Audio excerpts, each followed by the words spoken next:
Today we're asking the question, does Bigfoot exist? Now, I don't believe in Bigfoot, but maybe my mind can be changed. That's why today we're going to the 5th annual Bigfoot conference in Ocala, Florida to hear it from the experts. Before we leave though, I'm gonna have to blend in a little bit.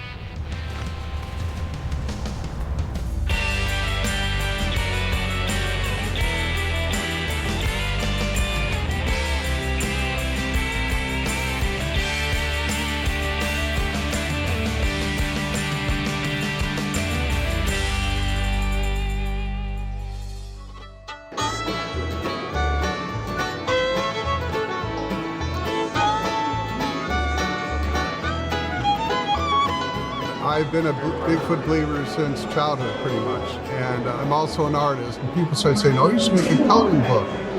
If you're familiar with the Goldilocks and the Three Bears story, I got Goldilocks and Three Bigfoots. I'm a big firm believer in Bigfoot. I believe in Bigfoot because when I was a little boy growing up in South Florida, my dad would tell me bedtime stories of the skunk ape.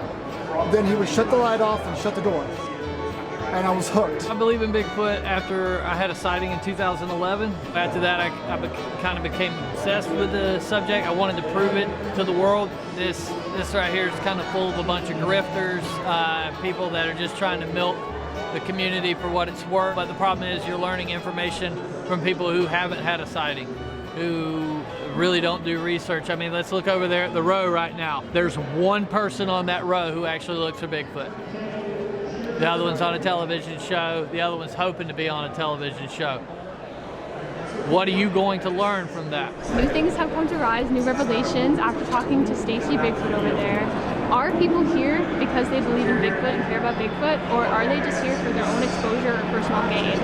We're gonna figure that out. From merchandise not even remotely related to Bigfoot at all, to event merchandise, and all the way to AI art advertising a Bigfoot cruise. This place has everything except actual evidence. When it comes to Bigfoot, for me, I think I would have to see it to believe it. Evidence, obviously, can be real or staged. It's less of a search for Sasquatch and more of a competition to see who can monetize this myth the fastest. But the fun doesn't stop there.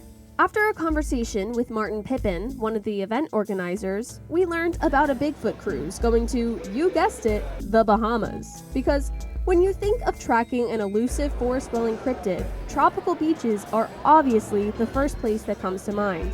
When asked if he truly believes, Martin hinted that the idea of Bigfoot might just be more fun than reality.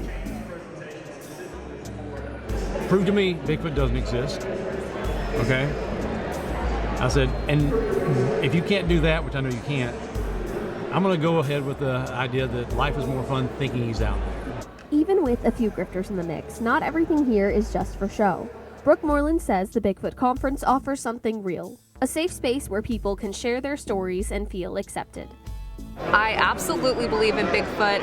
My nanny, aka my grandmother, she had a sighting in Florida back in the 70s, and growing up she would always talk to me about it. I've met some really beautiful people here that are now going to be like friends / family for life.